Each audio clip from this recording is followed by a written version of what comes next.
Ash Gardner is broken, and she has good reason to be. Her figures read none for 48 in 3.3 overs against India in Delhi. Only 7 times in 79 games before this has she gone for more runs in an entire innings. At one stage, she sees a step hit go sailing back over her head. The sort of shot that turns the bowler into a birdwatcher, craning their neck around to watch the flight path. Smriti Mandhana has already smashed 7 boundaries off the Australian offie. She adds another 4 the next delivery as Beth Mooney almost catches it. Chasing 413, Smriti makes 40 off 16 against one of the best spinners in the world. And that would have sounded laughable a few months ago. Before the latest India-Australia series, Smriti had scored 68 from 75 bowls against Gardner, but at the cost of 5 dismissals. No bowler dominates the Indian lefty like Gardner. And in one innings, she hits all of that away. This knock means Smriti becomes the Indian with the fastest century in ODI cricket, taking only 50 bowls to get there. Only Meg Lanning's 45 ball ton against New Zealand in 2012 is faster. But that was before the professional era. Smriti is doing it in front of a packed house in the capital of India, with a game streamed and televised to millions. This was her 800 in her last 26 innings. Nobody has ever gone on such a streak before. Not even Lanning, who took 34 innings at her best. In fact, only 11 other players have 8 or more centuries in their entire career. But Smriti hasn't just cracked consistency, it's also the speed and the power. In Delhi, she's not afraid to use her feet and put the pressure back on Australia. Her boundaries are everywhere, down the ground, towards mid-wicket, covers, as well as behind square on the leg side. While she was still batting, the chase was on. No one could stop the Indian southpaw. Eventually, Grace Harris's frankful toss is what ends it. A horrendous way to be dismissed for a towering 125 from 63 balls. It's Ash Gardner who takes a quality running catch. There are no extravagant celebrations though, just a quiet little high five with a teammate. Despite this incredible knock, India actually lose this game, which against Australia is fairly normal. But by hitting them so viciously, the Aussies know this is a different player. They see it with some of the 4s, but they really feel it with the 6s. When Smriti Mandhana bats now, everything goes further. Watch every match with Nord. Head to nordvpn.com/good areas to get a discount on VPN. Play safe with Nord. Shubman Gill compared Shriti's playstyle to that of Damien Martin because of the slow, lazy elegance in her batting. And she is, without doubt, one of the best timers of a cricket ball around and has a cover drive and inside-out shot to die for. But that conjures up an image of a surgeon. And this new vision of Smriti is a velvet glove hiding a sledgehammer. Her talent has always been obvious. Against the best team in the universe, she went to Hobart as a teenager and made 100. Even putting Mitali Raj and Harmanpreet Kaur in the shade. She became the second youngest Indian woman to score an ODI 100 after Mitali. 2016 was her breakout. She made 320 runs at an average of 40 and a strike rate of 86. Smriti's talent was evident from the early days. She was the first Indian woman to make a double 100 in a one-day game. She made 224 from only 150 balls in an under-19 tournament. But she didn't really have it easy at all in her first 3 years in ODIs, and she only notched up 3 half-centuries across the first 15 games. We only have true values for women's ODIs since early 2017, and that was when they played the World Cup. The left-handed opener was just 10 short of a century against host England on her debut, followed by an unbeaten 100 versus the West Indies. Unfortunately for India and her, that was the only impact she really had. She just couldn't buy a run for the rest of the tournament.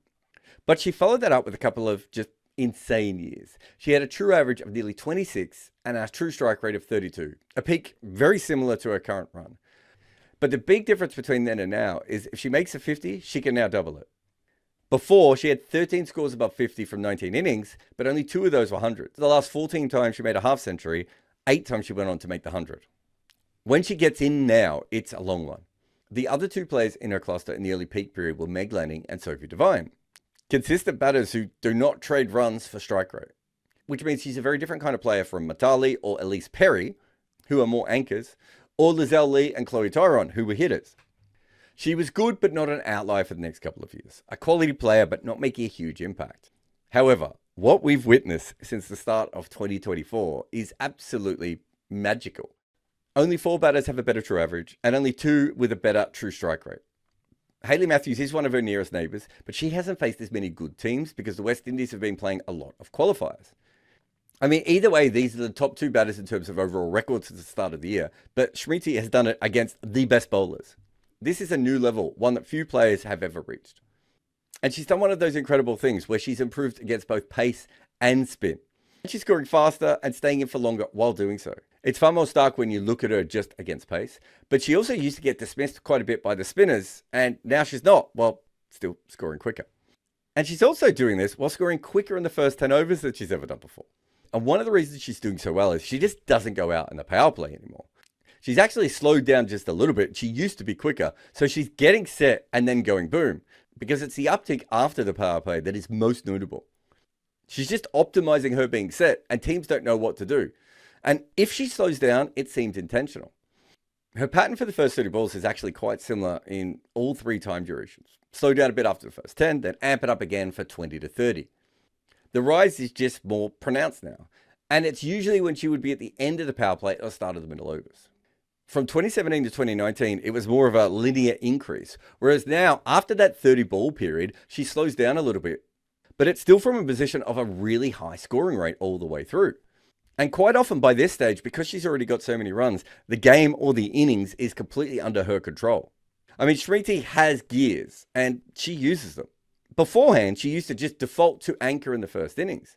And so like many players in their peak, she's completely changed as a batter and is now brilliant no matter who wins the toss.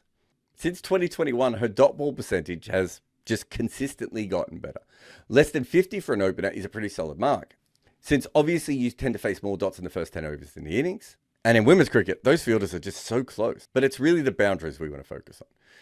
She has never hit more fours than she does now. And this year in particular, she's really amped up the ability to hit fours. So dot balls are fours. They're really cool and they help with your strike rate. Sixes, that's what we want to talk about. Because her record with sixes is going crazy. She clears the rope every 6 overs. And it used to be every 20. So she bats longer, faster, and with more power. There is improvement. There is finding your peak and even unlocking your game a little bit. What she has done is way beyond any of that. This is like Smriti Mandhana. Every part of her game is just killer now. Most teams fear her offside play, but she also has game on leg.